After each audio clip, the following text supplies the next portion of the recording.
Hi ಎಲ್ರಿಗೂ ನಮಸ್ಕಾರ. Welcome to my channel Smart Edulogy. ಈ ಒಂದು ವಿಡಿಯೋದಲ್ಲಿ ನಾನು 7ನೇ ತರಗತಿಯ ಗಣಿತ ಪ್ರಕಾಶ ವಿಷಯದ 2ನೇ ಪಾಠ ಆಗಿರುವಂಥ ಅಂಕಗಣಿತದ ಉಕ್ತಿಗಳು,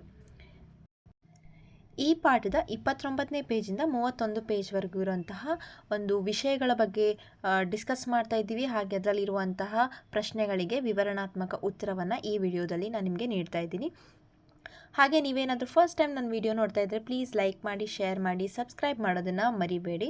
ಸೊ ಇವತ್ತಿನ ಟಾಪಿಕನ್ನು ಸ್ಟಾರ್ಟ್ ಮಾಡೋಣ. ಅದಕ್ಕಿಂತ ಮೊದಲು ಲಾಸ್ಟ್ ವಿಡಿಯೋದಲ್ಲಿ ಇದೊಂದು ಪ್ರಶ್ನೆ ಉಳಿದಿತ್ತು. ಪದಗಳನ್ನು ಕೂಡುವ ಕ್ರಮವನ್ನು ಬದಲಾಯಿಸುವುದರಿಂದ ಬೇರೆ ಬೇರೆ ಬೆಲೆಗಳು ದೊರೆಯುತ್ತವೆಯೇ? ಸೊ ಹಿಂದಿನ ಟಾಪಿಕೆಲ್ಲ ಡಿಸ್ಕಸ್ ಮಾಡಿದ್ವಿ. ಹಾಗೆ ಹಿಂದಿನ ಪೇಜಲ್ಲಿರುವಂತಹ ಒಂದು ಪ್ರಾಬ್ಲಮ್ಸ್ಗೆ ಆನ್ಸರ್ಸ್ ಬೇಕಂದರೆ ನನ್ನ ಯೂಟ್ಯೂಬ್ ಚಾನಲಲ್ಲಿ ಆಲ್ರೆಡಿ ಅಪ್ಲೋಡ್ ಮಾಡಿದ್ದೀನಿ. ನೀವೇನಾದರೂ ನೋಡಿಲ್ಲ ಅಂದರೆ ಪ್ಲೀಸ್ ಹೋಗಿ ಚೆಕ್ ಮಾಡಿ. ಹಾಗೆ ಈ ಒಂದು ಪ್ರಶ್ನೆಗೆ ಉತ್ತರ ನೋಡೋಣ. ಪದಗಳನ್ನು ಕೂಡುವ ಕ್ರಮವನ್ನು ಬದಲಾಯಿಸುವುದರಿಂದ ಬೇರೆ ಬೇರೆ ಬೆಲೆಗಳು ದೊರೆಯುತ್ತವೆ ಅಂತ ಕೇಳಿದ್ದಾರೆ. ಸೊ ಪದಗಳನ್ನು ಅಂದರೆ ನಾವು ಆಲ್ರೆಡಿ ಒಂದು ಉಕ್ತಿನ ಬರ್ಕೊಳ್ತೀನಿ. ಈಗ 5 + 3 ಇದರಲ್ಲಿರುವಂತಹ ಪದಗಳು ಯಾವುದು? 5 ಮತ್ತು 3, ಹೌದಾ? ಇದರ ಉತ್ತರ ಎಷ್ಟು ಬರುತ್ತೆ? 8. ಈಗ ಈ ಪದಗಳನ್ನು ಅದಲು ಬದಲು ಮಾಡ್ತೀನಿ. 3 ಈ ಕಡೆ ಹಾಕ್ಕೊಂಡು 5 ಈ ಕಡೆ ಹಾಕ್ಕೊಂಡಾಗ 3 + 5 ಇದರಲ್ಲಿರುವಂತಹ ಪದಗಳು 3 ಮತ್ತು 5. ಇವುಗಳ ಒಂದು ಬೆಲೆನ ಕಂಡುಹಿಡಿದು ಕೂಡಿಸಿದಾಗ ನಂಗೆ ಆನ್ಸರ್ ಎಷ್ಟು ಬರುತ್ತೆ? 8. ಸೊ ಇದಕ್ಕೆ ಆನ್ಸರ್ ಏನಾಗುತ್ತೆ ಅಂದರೆ, ಪದಗಳನ್ನು ಕೂಡುವ ಕ್ರಮವನ್ನು ಅದನ್ನು ಅದಲಾ ಬದಲಿ ಮಾಡೋದ್ರಿಂದ ಬೆಲೆಗಳು ಬೇರೆ ಬೇರೆ ಬೆಲೆಗಳು ದೊರೆಯುತ್ತವೆ ಅಂದರೆ ಇಲ್ಲ, ದೊರೆಯುವುದಿಲ್ಲ, ಎಲ್ಲ ಬೆಲೆಗಳು ಸೇಮ್ ಆಗಿರುತ್ತೆ ಅಂತ ಹೇಳಿ ಬರಿಬೇಕು. ಸೊ ಈಗ ನೆಕ್ಸ್ಟ್ ಟಾಪಿಕನ್ನು ಸ್ಟಾರ್ಟ್ ಮಾಡೋಣ. ಏನಂದರೆ ಅದಲು ಬದಲು ಮಾಡುವುದು, ವಿನಿಮಯ ಮತ್ತು ಗುಂಪು ಮಾಡುವುದು. ಸೊ ಅದಲು ಬದಲು ಮಾಡಿದಾಗ ಈಗ ಮುಂದೆ ಬರೋದು ಋಣ ಸಂಖ್ಯೆಗಳನ್ನು ಉಪಯೋಗ ಮಾಡುವಾಗಲಿ, ಧನ ಸಂಖ್ಯೆಗಳನ್ನ ಉಪಯೋಗ ಮಾಡುವಾಗಲಿ ಏನಾದರೂ ಬೆಲೆಗಳು ಬೇರೆ ಆಗುತ್ತಾ? ಗುಂಪು ಮಾಡಿ ಬೆಲೆಗಳನ್ನು ಬೇರೆ ಪಡ್ಕೋಬಹುದಾ ಅಂತ ನೋಡೋದೀಗ. ಎರಡೇ ಪದಗಳನ್ನು ಹೊಂದಿರುವ ಒಂದು ಸರಳ ಉಕ್ತಿಯನ್ನು ಪರಿಗಣಿಸೋಣ. ಬರೀ ಎರಡೇ ಪದಗಳಂತ ಕೇಳಿದರೆ ಈಗ ನೋಡೋಣ. ಉದಾಹರಣೆ 6. ಮಧು ಟೆರೆಸ್ನಿಂದ ಡ್ರೋನ್ ಹಾರಿಸುತ್ತಿದ್ದಾನೆ.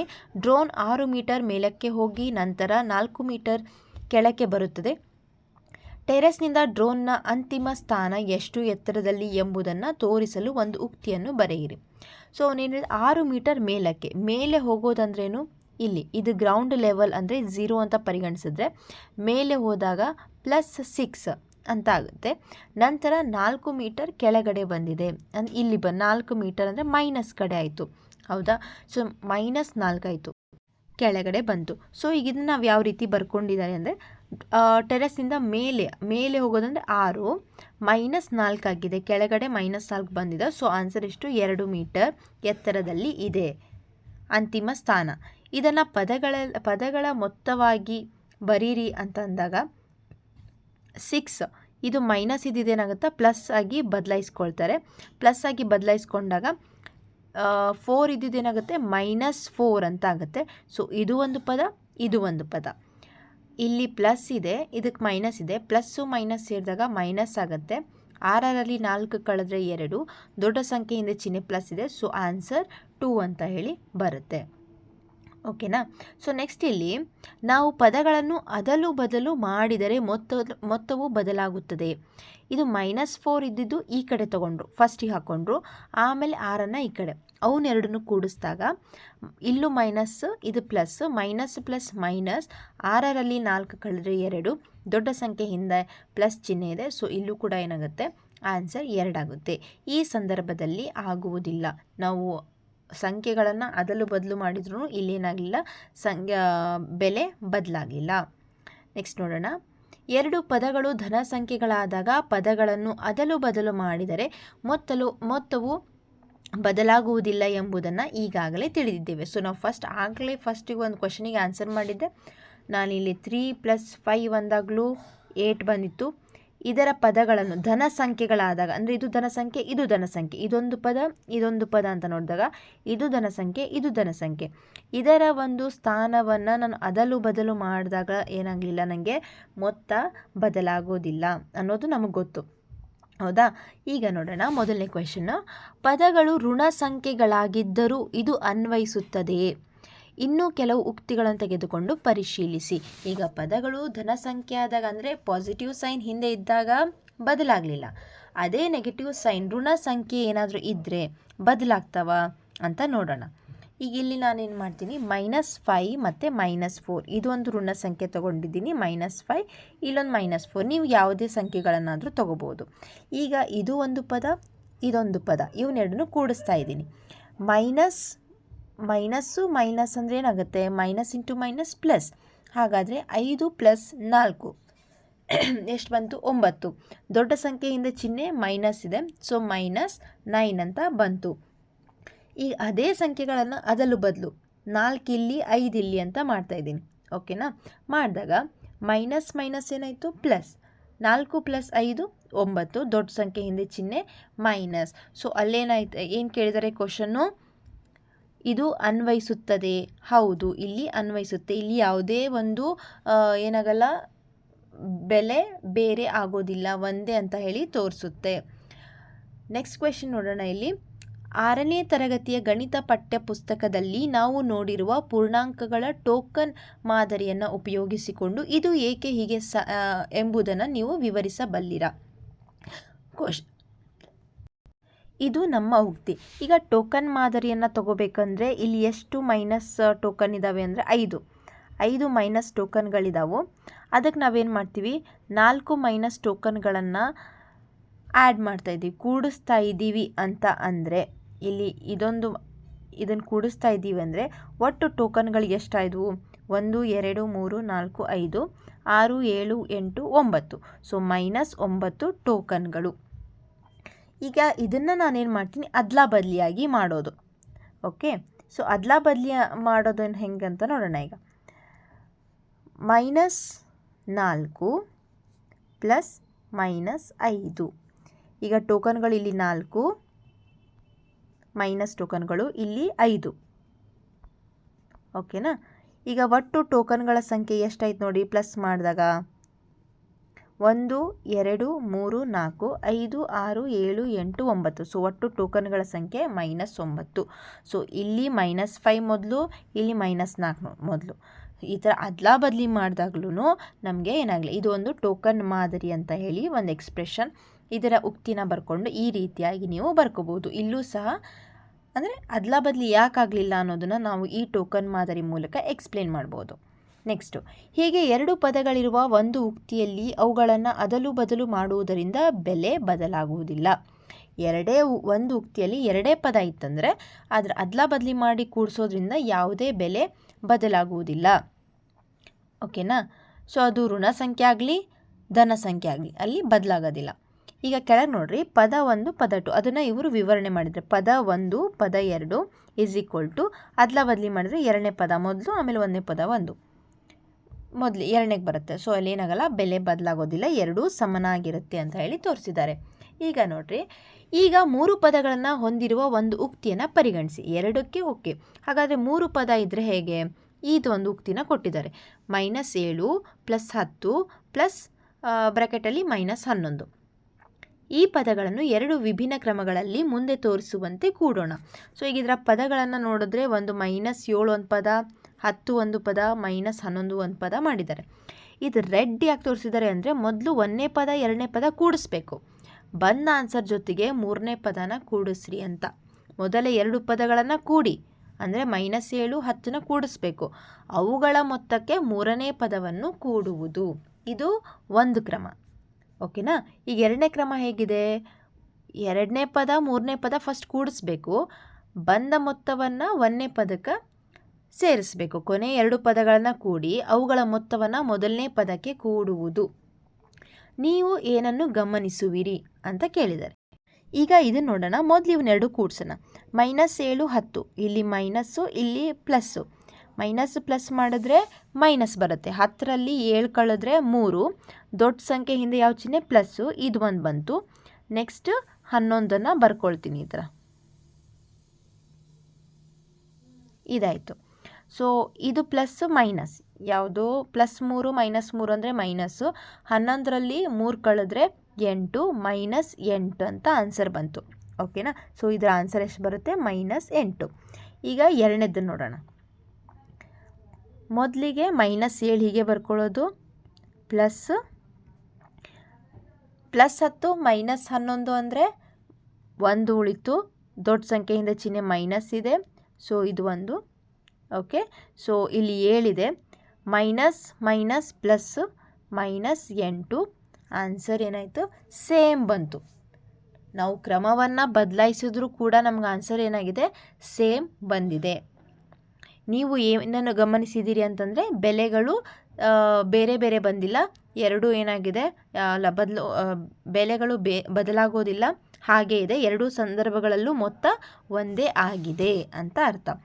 ಧನ ಸಂಖ್ಯೆಗಳನ್ನು ಕೂಡುವಾಗ ಮೇಲಿನ ಯಾವುದೇ 2 ವಿಧಾನಗಳಲ್ಲಿ ಅವುಗಳನ್ನು ಗುಂಪು ಮಾಡುವುದರಿಂದ ಅದೇ ಮೊತ್ತ ಪಡೆಯುತ್ತೇವೆ ಎಂಬುದು ನಮಗೆ ಈಗ ತಿಳಿದಿದೆ, ಹೌದಲ್ವಾ? ಈಗ ನಾವು ಯಾವುದೇ ರೀತಿ ಕ್ರಮವನ್ನು ಮಾಡಲಿ, ಮೊದಲು 2 ಪದಗಳನ್ನು ಕೂಡಿಸಿ 3ನೇ ಪದಕ್ಕೂ ಮೊತ್ತನ ಕೊನೆ ಕೂಡಿಸಿದ್ರು ಅದೇ ಬೆಲೆ, ಈ ರೀತಿ ಮಾಡಿದ್ರೂ ಅದೇ ಬೆಲೆ. ಮುಂದೆ ಋಣ ಸಂಖ್ಯೆಗಳಿರುವ ಪದಗಳು ಇದ್ದಾಗಲೂ ಇದು ಸರಿ ಹೋಗುತ್ತದೆಯೇ? ಋಣ ಸಂಖ್ಯೆ ತಗೊಳ್ಳೋಣ. ಈಗ ನಾನು ಈ ರೀತಿಯಾಗಿ ಎಲ್ಲ ಋಣ ಸಂಖ್ಯೆಗಳನ್ನ ತೊಗೊತೀನಿ, -2, -4, -3 ಅವನ್ನೆಲ್ಲ ಕೂಡಿಸೋದೀಗ. ಕೂಡಿಸಿದಾಗ ಪದಗಳನ್ನು ಬೇರೆ ಮಾಡ್ಕೋಬೇಕು, ಹೌದಾ? ಇದನ್ನು ಬೇರೆ ಮಾಡ್ಕೊಂಡಿದ್ದೀನಿ ಈಗ. ಓಕೆ, ಸೊ ಈಗ ಇದನ್ನೇನು ಮಾಡ್ತೀನಿ, ಮೊದಲು 1ನೇ ಪದ 2ನೇ ಪದನ ಕೂಡಿಸ್ಕೊಳ್ಳೋದು. -2 -4 ಕೂಡಿಸಿದಾಗ ಇದು ಮೈನಸ್ ಮೈನಸ್ ಪ್ಲಸ್ ಆಯಿತು, ಹೌದಾ? ಪ್ಲಸ್ ಮಾಡಿದಾಗ 4 + 2 6, ದೊಡ್ಡ ಸಂಖ್ಯೆ ಹಿಂದೆ ಮೈನಸ್ ಚಿಹ್ನೆ ಇದೆ, ಸೊ -6 ಬಂತು. ಮತ್ತು -3 ಹಿಂಗೆ ಇಟ್ಕೊಳ್ಳೋದು. ಇದು ಮೈನಸ್, ಇದು ಮೈನಸ್, ಮೈನಸ್ ಮೈನಸ್ ಪ್ಲಸ್ ಮಾಡ್ತೀವಿ. 6 + 3 9, ದೊಡ್ಡ ಸಂಖ್ಯೆ ಹಿಂದೆ ಮೈನಸ್ ಚಿಹ್ನೆ ಇದೆ, ಸೊ -9. ಓಕೆನಾ? ಸೊ ಈಗ ನೆಕ್ಸ್ಟ್ ನೋಡೋಣ. ಇದನ್ನು ಏನು ಮಾಡ್ತೀನಿ ನಾನು, ಮೊದಲಿಗ ಸೇಮ್ ಉಕ್ತಿನ ಬರ್ಕೊಂಡು 2ನೇ ಪದ 3ನೇ ಪದ ಫಸ್ಟ್ ಕೂಡಿಸ್ಕೊಂಡಾಗ ಆನ್ಸರ್ ನನಗೆ -7 ಬಂತು. ಆಮೇಲೆ ಅದನ್ನು 1ನೇ ಪದ ಜೊತೆ ಸೇರಿಸ್ಕೊಂಡಾಗ ಆನ್ಸರ್ 9 ಬಂತು. ಸೊ ಸೇಮ್ ಆನ್ಸರ್ ಎರಡೂ ಕ್ರಮದಲ್ಲೂ ನನಗೆ ಏನಾಯಿತು? ಸೇಮ್ ಆನ್ಸರ್ ಬಂತು. ಸೊ ಆದ್ದರಿಂದ ನಾವಿಲ್ಲಿ ಏನು ಮಾಡ್ಕೊತೀವಿ ಅಂದರೆ ಋಣ ಸಂಖ್ಯೆಗಳು ಇದ್ದಾಗಲೂ ಕೂಡ ನಮಗೆ ಯಾವುದೇ ರೀತಿಯ ಬೆಲೆ ಬದಲಾಗುವುದಿಲ್ಲ ಅಂತ ಹೇಳಿ ಬರ್ಕೋಬೇಕು. ಸೊ ಅದೇ ರೀತಿ ಇಲ್ಲೇನು ಕೇಳಿದ್ದಾರೆ ಅಂದರೆ ಟೋಕನ್ ಮಾದರಿಯನ್ನು ಉಪಯೋಗಿಸ್ಕೊಂಡು ಇದು ಏಕೆ ಹೀಗೆ ಎಂಬುದನ್ನು ನೀವು ವಿವರಿಸಬಲ್ಲಿರ. ಸೊ ಇದೇ ನಾನೇನು ಮಾಡ್ತೀನಿ, ಉಕ್ತಿನ ತಗೊಂಡು ಟೋಕನ್ ಮಾದರಿಯಲ್ಲಿ ನೋಡ್ಕೋಬೇಕು. ಮೊದಲು 2 ಪದಗಳನ್ನ ಕೂಡಿಸ್ಬೇಕು. -2 2 ಟೋಕನ್, -4 ತೊಗೊಂಡೆ, 4 ಟೋಕನ್ಗಳನ್ನು ತೊಗೊಂಡೆ, ಪ್ಲಸ್ -3 ಟೋಕನ್ಗಳು. ಸೊ ಎಲ್ಲವನ್ನು ಕೂಡಿಸ್ಕೊಂಡಾಗ ಎಷ್ಟು ಬಂತು? ಇಲ್ಲಿ ಎಷ್ಟಿದ್ದಾವೆ? 4 + 2 ಅಂದರೆ -6 ಟೋಕನ್ಗಳು, ಪ್ಲಸ್ ಇಲ್ಲಿ -3 ಟೋಕನ್ಗಳು, ಎಲ್ಲ ಕೂಡಿಸ್ಕೊಂಡಾಗ -9 ಟೋಕನ್ಗಳು. ಓಕೆನಾ? ಸೊ ಅದನ್ನು ನೆಕ್ಸ್ಟ್ ಏನು ಮಾಡ್ತೀವಿ, ಇಲ್ಲಿ ಕ್ರಮವನ್ನು ಬದಲಾಯಿಸ್ತೀವಿ. ಮೊದಲು ಇವನ್ನೆರಡು ಕೂಡಿಸ್ಕೊಳ್ಳೋದು, ಕ್ರಮವನ್ನು ಬದಲಾಯಿಸಿದಾಗ ಇಲ್ಲಿ -2 ಟೋಕನ್ನು, ಇಲ್ಲಿ 4, ಇಲ್ಲಿ 3, -4 ಟೋಕನ್, ಇಲ್ಲಿ 3 ಟೋಕನ್. ಸೊ ಇದನ್ನು ಮಾಡಿದಾಗಲೂ ಕೂಡ ಏನಾಯಿತು, ನಮಗೆ ಆನ್ಸರ್ -9 ಬಂತು. ಓಕೆನಾ? ಸೊ ಅವಾಗ ಇದಕ್ಕೆ ಆನ್ಸರ್ ಏನಾಗುತ್ತೆ, ಇದು ಸೆಕೆಂಡ್ ಕ್ವೆಶನಿಗೆ ಆನ್ಸರ್ ಇದನ್ನು ಬರ್ಕೊಳ್ಳಿ. ಓಕೆ, ಟೋಕನ್ ಮಾದರಿಯಲ್ಲಿ ನಾವು ಯಾವ ರೀತಿಯನ್ನು ವಿವರಿಸಬಲ್ಲೆವು ಅಂತ ಹೇಳಿ. ಓಕೆ, ಸೊ ನೆಕ್ಸ್ಟ್ ನೋಡೋಣ. ಹೀಗೆ ಉಕ್ತಿಯ ಪದಗಳನ್ನು ಮುಂದಿನ ಯಾವುದೇ ರೀತಿಯಲ್ಲಿ ಗುಂಪು ಮಾಡುವುದರಿಂದ ಅದೇ ಬೆಲೆ ದೊರೆಯುತ್ತೇವೆ. ಸೊ ಮೊದಲು 2 ಇದನ್ನೊಂದು ಗುಂಪು ಮಾಡಿ ಆಮೇಲೆ 3ನೇದ್ರ ಜೊತೆ ಕೂಡಿಸಿದ್ರು ಅದೇ ಬೆಲೆ, 2 3 ಗುಂಪು ಮಾಡಿ ಆಮೇಲೆ 1ನೇದ್ರ ಜೊತೆ ಕೂಡಿಸಿದ್ರು ಅದೇ ಬೆಲೆ. ಈಗ ಏನು ಕೇಳಿದರೆ ಕ್ವಶನು, ಪುನಃ -7 + 10 ಮತ್ತು -11 ಕೂಡಿಸಿ ಈ ಉಕ್ತಿನ ಪರಿಗಣಿಸೋಣ. ನಾವು ಕ್ರಮವನ್ನು ಬದಲಾಯಿಸಿ ಮೊದಲು -7 ಮತ್ತು -11, -7 -11 ಕೂಡಿಸೋಣ. ಆಮೇಲೆ ಅದನ್ನು -10 ಜೊತೆ ಮೊತ್ತವನ್ನು ಕೂಡಿಸಿದಾಗ ನಾವು ಮೊದಲಿನಂತೆಯೇ ಅದೇ ಮೊತ್ತವನ್ನು ಪಡಿತೀವಾ ಅಂತ ಕೇಳಿದ್ದಾರೆ. -11 -7 ಕೂಡಿಸಿದಾಗ ಆನ್ಸರ್ ಎಷ್ಟು ಬರುತ್ತೆ? -18, ಹೌದಾ? Minus minus plus 11 7 ಕೂಡಿಸಿದಾಗ 18. ಈಗ ನೆಕ್ಸ್ಟ್ ಉಳಿದಿರೋದು ಯಾವುದು? 10. ಓಕೆ, ಸೊ ಇದು ನೋಡಿರಿ, ಇಲ್ಲಿ ಮೈನಸ್ ಐತಿ, ಇಲ್ಲಿ ಪ್ಲಸ್ ಐತಿ, ಮೈನಸ್ ಪ್ಲಸ್ ಮೈನಸ್. 18ರಲ್ಲಿ 10 ಕಳೆದ್ರೆ 8, ದೊಡ್ಡ ಸಂಖ್ಯೆಯಿಂದ ಮೈನಸ್ ಚಿಹ್ನೆ ಇದೆ, -8, ಹೌದಲ್ವಾ? ಆಗಲೇ ನಮಗೊಂದು ಕೊಟ್ಟಾಗ ಇಲ್ಲೂ ಕೂಡ ಮೈನಸ್, ಅದರ ಆನ್ಸರ್ -8 ಬಂದಿತ್ತಲ್ವ ಇಲ್ಲಿ ಹಿಂದೆ. ಅದೇ ಥರ ನಾವು ಯಾವುದೇ ರೀತಿನ ಬದಲಾಯಿಸಿದ್ರೂ ಉಕ್ತಿಯ ಪದಗಳನ್ನು ಯಾವುದೇ ಕ್ರಮದಲ್ಲಿ ಕೂಡುವುದರಿಂದ ನಾವು ಯಾವುದೇ ಕ್ರಮ 1ನೇ ಪದ 2ನೇ ಪದ ಮಾಡಲಿ ಅಥವಾ 1ನೇ ಪದ 3ನೇ ಪದ ಕೂಡಿಸ್ಲಿ, 2ನೇ ಪದ 3ನೇ ಪದ ಕೂಡಿಸ್ಲಿ, ಹೆಂಗೆ ಕೂಡಿಸಿದ್ರೂ ನಾವು ಉತ್ತರ ಒಂದೇ ಪಡಿತೀವಿ. ಇಲ್ಲೊಂದು ಪ್ರಶ್ನೆ ಕೇಳಿದರೆ, ಉಕ್ತಿಯ ಪದಗಳನ್ನು ಯಾವುದೇ ಕ್ರಮದಲ್ಲಿ ಕೂಡುವುದರಿಂದ ಒಂದೇ ಬೆಲೆ ದೊರೆಯುತ್ತದೆಯೇ? ಹೌದು ಅಂತ ಹೇಳಿ ಬರಿಬೇಕು. ಇನ್ನೂ ಕೆಲವು ಉಕ್ತಿಗಳನ್ನು ತೆಗೆದುಕೊಂಡು ಪರಿಶೀಲಿಸಿ 3ಕ್ಕಿಂತ ಹೆಚ್ಚು ಪದಗಳನ್ನು ಹೊಂದಿರುವ ಉಕ್ತಿಗಳನ್ನು ಸಹ ಪರಿಗಣಿಸಿ. ಸೊ 3 ಪದ ಬೇಡ, ಈಗ ನೀವು 4 ಪದ ಕೂಡಿಸಿ ಮಾಡಿ ಹೇಳ್ರಿ. ಇಲ್ಲಿ ಏನಂತ ಕೇಳಿದರೆ ನಾನು 4 ಪದಗಳನ್ನು ತೊಗೊಂಡಿದ್ದೀನಿ. -2, -5, -1, -3 ನಾ ಎಲ್ಲ ಮೈನಸ್ ಋಣ ಸಂಖ್ಯೆಗಳನ್ನು ತೊಗೊಂಡಿದ್ದೀನಿ. ನೀವು 2 ಋಣ ಸಂಖ್ಯೆಗಳು 2 ಧನ ಸಂಖ್ಯೆಗಳು ಯಾವ ರೀತಿಯಾದರೂ ತೊಗೊಂಡು ನೀವು ಮಾಡ್ಕೋಬಹುದು. ನಾನು ಮೊದಲಿಗೆ ಇವೆರಡು ಗುಂಪು ಮಾಡಿ ಇದೊಂದು ಗುಂಪು ಮಾಡಿ ಕೂಡಿಸ್ತಾ ಇದ್ದೀನಿ. ಸೊ -2 -5 ಕೂಡಿಸಿದಾಗ -7, ಇದನ್ನೆರಡು ಮಾಡಿದಾಗ -4, ನೆಕ್ಸ್ಟ್ ಇವನ್ನೆರಡು ಕೂಡಿಸಿದಾಗ ನಂಗೆ -11 ಬಂತು. ಈಗ ಏನು ಮಾಡ್ತೀನಿ, ನೆಕ್ಸ್ಟ್ ಯಾವ ರೀತಿ ಗುಂಪು ಮಾಡ್ತೀನಿ ಅಂದರೆ, ಮಧ್ಯದಲ್ಲಿರುವಂತಹ ಇವನ್ನ ಯಾವುದು 2 ಮತ್ತು 1, 1ನೇ ಪದ 3ನೇ ಪದ, 2ನೇ ಪದ 4ನೇ ಪದ, ಈ ರೀತಿಯಾಗಿ ಅದಲು ಬದಲು ಮಾಡಿಕೊಂಡು ಗುಂಪು ಮಾಡ್ಕೊತೀನಿ. ಸೊ -2 -1 ಮಾಡಿದರೆ -3, -5 -3 ಮಾಡಿದರೆ -2, ಇದನ್ನೆರಡು ಮಾಡಿದಾಗ ನೆಕ್ಸ್ಟ್ -11. ಸೊ ಆನ್ಸರ್ ನಮಗೇನು ಬಂತು, ಸೇಮ್ ಆಗೇ ಬಂತು. ಸೊ ಅದಕ್ಕೇನು ಮಾಡ್ತೀವಿ, ಪರಿಶೀಲಿಸಿ 3ಕ್ಕಿಂತ ಹೆಚ್ಚು ತೊಗೊಳ್ರಿ ಅಂತ ಹೇಳಿದರೆ ತೊಗೊಂಡು ನಾವು ಮಾಡಿದ್ದೀವಿ. ಇದನ್ನು ನೀವೇನು ಮಾಡಿರಿ, ಟೋಕನ್ ಮಾದರಿಯನ್ನು ಉಪಯೋಗಿಸಿಕೊಂಡು ಯಾಕೆ ಹಿಂಗೆ ಬಂತು ಅಂತ ಹೇಳಿ ಎಕ್ಸ್ಪ್ಲೇನ್ ಮಾಡಬೇಕು ಅಂತ ಹೇಳಿದ್ದಾರೆ. ಸೊ ಟೋಕನ್ ಮಾದರಿ ಉಕ್ತಿಯನ್ನು ಬರ್ಕೊಳ್ತೀನಿ. ಮೊದಲು -2 ಮತ್ತು -5ನ ಕೂಡಿಸಿದಾಗ ನಂಗೆ ಇಲ್ಲಿ ಎಷ್ಟು ಬರುತ್ತೆ, ಇಲ್ಲಿ -7 ಬಂತು, ಇಲ್ಲೇ -4 ಬಂತು. ಸೊ ಇವನ್ನೆರಡನ್ನೂ ಕೂಡಿಸ್ಕೊಂಡಾಗ ನನಗೆ ಆನ್ಸರ್ ಎಷ್ಟು ಬರುತ್ತೆ, -11. ಅದನ್ನು ನಾನೇನು ಮಾಡ್ತೀನಿ, ನೆಕ್ಸ್ಟು ಅದಲ ಬದಲಿ ಮಾಡಿ ಈ ಥರ ಗುಂಪನ್ನು ಮಾಡಿದಾಗಲೂ ಕೂಡ ನಮಗೇನಾಗುತ್ತೆ, -11 ಏನಾಗುತ್ತೆ ಆನ್ಸರ್ ಬರುತ್ತೆ. ಓಕೆ, ಸೊ ಅದಕ್ಕೆ ಹೀಗೆ ಯಾವುದೇ ಕ್ರಮದಲ್ಲಿನ ಪದಗಳ ಸಂಕಲನ ಒಂದೇ ಬೆಲೆಯನ್ನು ನೀಡುತ್ತೆ. ನಾವು ಕ್ರಮಗಳನ್ನ ಯಾವುದೇ ರೀತಿ ಬದಲಾಯಿಸಿ ನಾವು ಕೂಡಿಸೋದನ್ನು ಮಾಡಿದ್ರೂ ನಮ್ಗೆ ಆನ್ಸರ್ ಒಂದೇ ಬರುತ್ತೆ. ನೆಕ್ಸ್ಟ್ ನೋಡೋಣ ಈಗ. ಆದ್ದರಿಂದ ಕೇವಲ ಸಂಕಲನಗಳನ್ನು ಹೊಂದಿರುವ ಉಕ್ತಿಯಲ್ಲಿ ಪದಗಳನ್ನು ಯಾವ ಕ್ರಮದಲ್ಲಿ ಕೊಡಲಾಗುತ್ತದೆ ಎಂಬುದು ಮುಖ್ಯವಲ್ಲ, ಅವೆಲ್ಲವೂ ಒಂದೇ ಬೆಲೆಯನ್ನು ನೀಡುತ್ತದೆ. ಸೊ ನಾವು ಯಾವ ಕ್ರಮದಲ್ಲಿ ಐತಿ, ಫಸ್ಟ್ 1ನೇದು 3ನೇದು ಕೂಡಿಸಿದ್ವಾ, 4ನೇದು 5ನೇದು ಕೂಡಿಸಿದ್ವಾ, 2ನೇದು 3ನೇದು ಇದೇನೂ ಇಲ್ಲ ಇಂಪಾರ್ಟೆಂಟ್. ಯಾಕಂದರೆ ಕೂಡಿಸುವಾಗ ಸಂಕಲನದಲ್ಲಿ ಎಲ್ಲವೂ ಒಂದೇ ಬೆಲೆಯನ್ನು ಕೊಡ್ತಾವೆ. ಈಗ ಆವರಣಗಳಿಂದ ನಿರ್ದಿಷ್ಟಪಡಿಸದ ಕ್ರಿಯೆಗಳ ಕ್ರಮವಿರುವ ಗುಣಾಕಾರ ಮತ್ತು ಭಾಗಾಕಾರ ಈ ಉಕ್ತಿಗಳನ್ನ ಪರಿಗಣಿಸೋಣ. ಸೊ ಇಲ್ಲಿ ಆವರಣ ಹಾಕಿರೋದಿಲ್ಲ ಗುಣಾಕಾರಕ್ಕೆ ಭಾಗಾಕಾರಕ್ಕೆ. ಸೊ ಈ ರೀತಿಯಾಗಿರೋ ತಗೊಂಡು ನಾವು ಅದಕ್ಕೆ ಒಂದು ಪದಗಳನ್ನ ಕೊಟ್ಟು ಮೊದಲು ಪದಗಳ ಬೆಲೆಗಳನ್ನು ಕಂಡುಹಿಡಿಬೇಕು.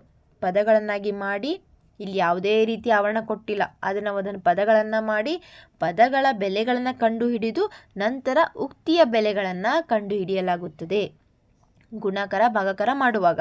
ಓಕೆ, ಸೊ ಎಲ್ಲ ಪದಗಳ ಬೆಲೆಗಳನ್ನು ಕಂಡುಹಿಡಿದ ನಂತರ ಅವುಗಳನ್ನು ಕೂಡಿಸಲಾಗುತ್ತದೆ.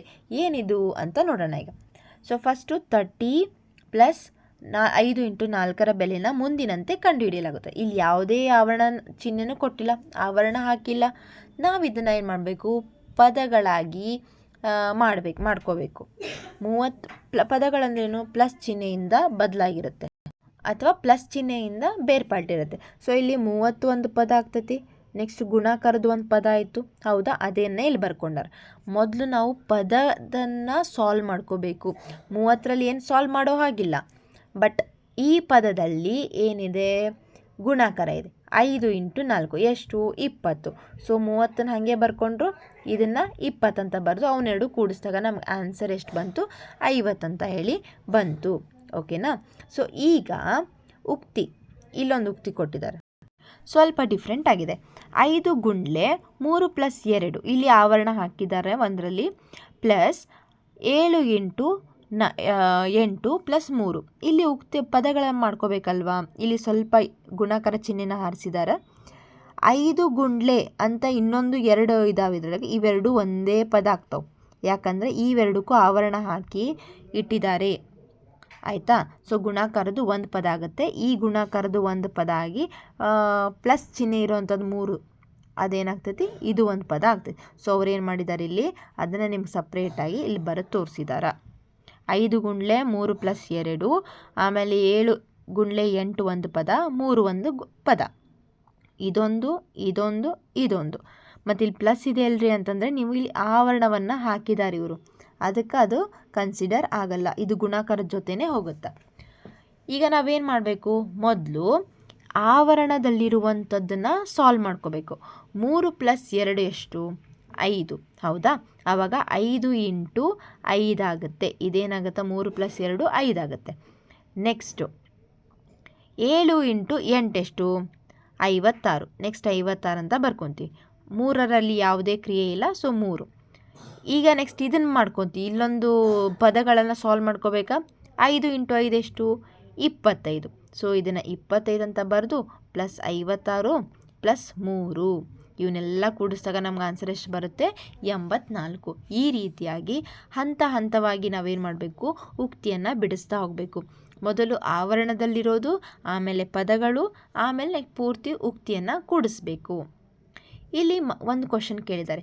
ಮಾನಸ ಉದ್ದವಾದ ಪಟ್ಟಿಯಲ್ಲಿನ ಸಂಖ್ಯೆಗಳನ್ನು ಕೂಡುತ್ತಿದ್ದಾಳೆ. ಒಂದಿಷ್ಟು ಲೈನ್ ಇದೆ, ಪಟ್ಟಿ ನಂಬರ್ಸಿಂದು. ಅವುಗಳೆಲ್ಲವನ್ನು ಕೂಡಲು ಅವಳಿಗೆ 5 ನಿಮಿಷ ಬೇಕಾಯಿತು. ಅವಳು ಉತ್ತರ 11,749 ಪಡೆದಳು. ನಂತರ ಅವಳಿಗೆ 4ನೇ ಸಂಖ್ಯೆ ಇದು 9,055 ಇದನ್ನು ಕೂಡಿಸಿದ್ದನ್ನು ಮರೆತಳು. ಅವಳು ಪುನಃ ಎಲ್ಲವನ್ನು ಮೊದಲಿನಿಂದ ಕೂಡಲು ಪ್ರಾರಂಭಿಸಬೇಕಾ ಅವಳು? ಇಲ್ಲೆಲ್ಲ ಇದನ್ನು ಪ್ಲಸ್ ಮಾಡೋಕ್ಕೆ ಸ್ಟಾರ್ಟ್ ಮಾಡಿದ್ಲಕ್ಕೆ. ಆನ್ಸರ್ ಎಷ್ಟು ಬಂತು? 11,749. ಇದನ್ನೊಂದು ನಂಬರ್ ಬಿಟ್ಬಿಟ್ಟಿದ್ಲಕ್ಕೆ. ಅವಾಗ ಮತ್ತೆಲ್ಲ ಒಂದೇದಿಂದ ಸ್ಟಾರ್ಟ್ ಮಾಡಬೇಕಾಕಿ? ಇಲ್ಲ, ಆಕೆ ಏನು ಮಾಡ್ಬೇಕು, ಇಲ್ಲಿ ನೆಕ್ಸ್ಟ್ ಏನು ಮಾಡ್ಕೋಬೇಕು, ಇದನ್ನು ಇದಕ್ಕೆ ಕೂಡಿಸ್ಬಿಟ್ರೆ ಇಲ್ಲಾಕಿ ಏನು ಮಾಡ್ತೈತಿ, ಆನ್ಸರ್ ಸಿಗ್ತೈತಿ. ಯಾಕೆ ಹೇಳ್ರಿ? ಸಂಕಲನವನ್ನು ಅದಲು ಬದಲು ಹಿಂಗೆ ಸಾಲು ಕೂಡಿಸ್ಬೇಕು ಅಂತ ಏನಿಲ್ಲ. 1ನೇದ್ದು 3ನೇದ್ದು ಹಿಂಗೆಲ್ಲ ಕೂಡಿಸ್ಕೊಂಡು ಬಂದರೂ ನಮಗೆ ಆನ್ಸರ್ ಸಿಗುತ್ತೆ. ಈಗ ಎಕ್ಸಾಂಪಲ್ ಒಂದು ಯಾವುದೋ ಒಂದು ನಂಬರ್ ಇರುತ್ತೆ, 2 + 18 + 24 + 32 ಅಂತ ಒಂದು ನಂಬರ್ ಇರುತ್ತೆ. ಇದರೊಳಗೆ ಏನು ಮಾಡ್ತೀರಿ, 18 ನಂಬರನ್ನು ಹಾರ್ಸೋದು ಬಿಟ್ಬಿಡ್ತೀರ. ಓಕೆ, ಸೊ 3ಅನ್ನು ಕೂಡಿಸ್ತೀರಿ, ಅವಾಗ ಆನ್ಸರ್ ಎಷ್ಟು ಬರ್ತೈತಿ? 58 ಬರುತ್ತೆ. ಯಾವಾಗ ಇದನ್ನ ಹಾರಿಸಿರಿ ಅಂತ ಗೊತ್ತಾದಾಗ +18 ಒಂದು ಮಾಡ್ಕೊಂಬಿಟ್ರೆ ನೆಕ್ಸ್ಟ್ ನಮ್ಗೆ ಆನ್ಸರ್ ಬರುತ್ತಲ್ಲ, 76 ಅಂತ ಆನ್ಸರ್ ಸಿಗುತ್ತಾ? ಅದು ಕರೆಕ್ಟು. ಇದನ್ನು ಸಾಲಕ್ಕೆ ಮಾಡಿದಾಗೂ 76 ಬರುತ್ತೆ. ಸೊ ಅವಳು ಏನಾಗಲ್ಲ, ಎಲ್ಲವನ್ನು ಮೊದಲಿನಿಂದ ಕೂಡಲು ಪ್ರಾರಂಭಿಸುವ ಅವಶ್ಯಕತೆ ಇಲ್ಲ ಅಂತ ಹೇಳಿ ಬರಿಬೇಕು. ಸೊ ನೆಕ್ಸ್ಟ್ ಇಲ್ಲಿ ನೋಡೋಣ. ಈಗ ಗಣಿತದಲ್ಲಿ ಪದಗಳನ್ನು ಅದಲು ಬದಲು ಮಾಡುವುದರಿಂದ ಮೊತ್ತ ಬದಲಾಗುವುದಿಲ್ಲ ಇದೆ. ಅದಲು ಬದಲು ಮಾಡೋದ್ರಿಂದ ಆಗಲ್ಲ, ಇದನ್ನು ಲಾಸ್ಟಿಗೆ ಕೂಡಿಸ್ಕೊಂಡ್ರೆ ನಡೀತದೆ ನಮಗೆ ಎಂದು ಹೇಳುವ ಬದಲು ಸಂಕಲನದ ಪರಿವರ್ತನ ಗುಣ, ಇದು ಅದಲು ಬದಲು ಅನ್ನೋ ಬದಲಿ ಇದು ಸಂಕಲನದ ಪರಿವರ್ತನ ಗುಣ ಅಂತ ಹೇಳಿ ಒಂದು ಹೆಸರನ್ನು ಬಳಸ್ತೀವಿ. ಅದೇ ರೀತಿ ಗುಂಪು ಮಾಡುವುದರಿಂದ ಮೊತ್ತ ಬದಲಾಗುವುದಿಲ್ಲ ಅಂತ ಹೇಳೋ ಬದಲಿ ನಾವೇನಂತೀವಿ, ಸಂಕಲನದ ಸಹವರ್ತನ ಗುಣ. ಗುಂಪು ಮಾಡೋದಂದ್ರೇನು, 2 + 3 + 4. ಮೊದಲು ಇವನ್ನೆರಡಾದರೂ ಮಾಡ್ಕೋಬೋದು, ಅಥವಾ ಮಾಡ್ಕೊಂಡಾಗ ಏನಾಯಿತು, 5 + 4 ಆನ್ಸರ್ 9. ಅಥವಾ ನಾವು ಇನ್ನೊಂದು ಗುಂಪು ಮಾಡಿಕೊಂಡ್ರೆ ಅಂತಂದರೆ ಇದನ್ನು ಗುಂಪು ಮಾಡ್ಕೊಳ್ಳೋದು, 2 + 7 ಆನ್ಸರ್ 9. ಎರಡು ಸೇಮ್ ಅಲ್ವಾ? ಇದೊಂದು ಗುಂಪು ಮಾಡಿಕೊಂಡೆ, ಇದರಲ್ಲೊಂದು ಗುಂಪು ಮಾಡಿಕೊಂಡೆ. ಈ ರೀತಿ ಮಾಡಿದರೂ ಮೊತ್ತ ಬದಲಾಗೋದಿಲ್ಲ. ಅದಕ್ಕೆ ನಾವೇನು ಅನ್ಕೊಂತೀವಿ, ಸಂಕಲನದ ಸಹವರ್ತನ ಗುಣ ಅಂತ ಹೇಳಿ ಕರಿತೀವಿ. ಓಕೆನಾ? ಸೊ ಇದಾಗಿತ್ತು ಇವತ್ತಿನ ಅಂಕ ಗಣಿತದ ಒಂದು ಉಕ್ತಿಗಳ ಬರೋದು. ಪೇಜ್ ನಂಬರ್ 29ರಿಂದ 31, 32 ಮಟ್ಟ ಆಲ್ಮೋಸ್ಟ್ ನಾನು ಎಲ್ಲ ಟಾಪಿಕನ್ನು ಸಾಲ್ವ್ ಮಾಡಿದ್ದೀನಿ. ಸೊ ನೆಕ್ಸ್ಟ್ ಟಾಪಿಕನ್ನು ನೆಕ್ಸ್ಟ್ ವಿಡಿಯೋದಲ್ಲಿ ಅಪ್ಲೋಡ್ ಮಾಡ್ತೀನಿ. ಈ ವಿಡಿಯೋ ನಿಮಗೆ ಇಷ್ಟ ಆಗಿದ್ರೆ ಪ್ಲೀಸ್ ಲೈಕ್ ಮಾಡಿ, ಶೇರ್ ಮಾಡಿ, ಸಬ್ಸ್ಕ್ರೈಬ್ ಮಾಡೋದನ್ನು ಮರಿಬೇಡಿ. ಪ್ಲೀಸ್ ಸಬ್ಸ್ಕ್ರೈಬ್ ಮಾಡಿ, ಸಪೋರ್ಟ್ ಮಾಡಿ. Thank you so much for watching.